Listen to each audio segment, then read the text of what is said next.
ብዙ ጊዜ ክርስቲያን ወገኖቻችን በተለይም ጴንጤዎች ይመጡና ሙስሊሞች እግዚአብሔር አንድያ ልጁን ኢየሱስን ልኮልናል ይላሉ። እኛ ግን ጥያቄ አለን። እሱ ምንድነው? እግዚአብሔር አንድያ ልጁን ኢየሱስን የላከልን እንድንገድለው ነው? አንደኛ ጥያቄ። ሁለተኛ ጥያቄ፣ እግዚአብሔር አንድያ ልጁን ኢየሱስን የላከልን እንድናመልከው ነው? አይደለም። መጽሐፍ ቅዱስን ሳትረዱ እግዚአብሔር አንድያ ልጁን ኢየሱስን የላከበትን ሳትረዱ ሙስሊሞች እግዚአብሔር አንድያ ልጁን ልኳል፣ ኢየሱስን አምልኩ፣ ኢየሱስ ለኛ ብሎ ሞቷል አትበሉ። እግዚአብሔር አንድያ ልጁን ኢየሱስን የላከው እንድንሰማው ነው፣ እንድናመልከው አይደለም፣ እንድንገድለው አይደለም። ተገደለልን፣ ደሙ በዛ ተረጨ፣ በደሙ ገነት ተገባል ልንል አይደለም፣ ልንሰማው ነው። መረጃ ላሳያችሁ ከመጽሐፍ ቅዱስ ወንጌላት ላይ ማርቆስ 9:7 ለሳምፕል ያክል ደመና መጥቶ ጋረዳቸው፣ ከደመናውም የምወደው ልጄ ይህ ነው፣ እርሱን ስሙት።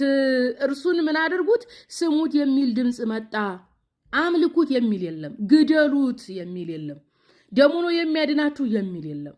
እርሱን ስሙት የሚል ድምፅ ነው። ኢየሱስን የሰማ ምን ያገኛል? የዘላለም ሕይወት ያገኛል። የዮሐንስ ወንጌል ምዕራፍ 17 ቁጥር 3 ላይ ነቢያት የሚመጡት እንድንሰማቸው ነው። ለምሳሌ የሐዋርያ 17:37 ላይ ይህ ሰው ለእስራኤል ልጆች እግዚአብሔር ከወንድሞቻችሁ እንደኔ ያለ ነቢይ ያስነሳላችኋል፣ እርሱን ስሙት ያላቸው ሙሴን ነው።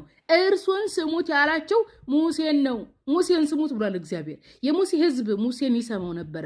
የሙሴ ሕዝብ ሙሴን ይወዳል። አይሁዶች ሙሴን ይወዳሉ።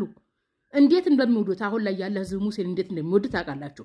እና ሙሴን የሚወዱት ገለውት ነው፣ ተገደለልን፣ ሞተልን፣ ደሙ ፈሶ ምናምን ብለው ነው አይደለም። ባስተማረው ትምህርት የእግዚአብሔር ነብይ መሆኑን በማመናቸው ያስተማረውን ትምህርት በመስማታቸው ነው የሚወዱት። በመሆኑም ክርስቶስ የመጣው ልናዳምጠው፣ ትምህርቱን ልንሰማ፣ ሊያስተምረን እንጂ ልንገድለው አልመጣም፣ ልናመልከው አልመጣም። ሼር አድርጉላቸው።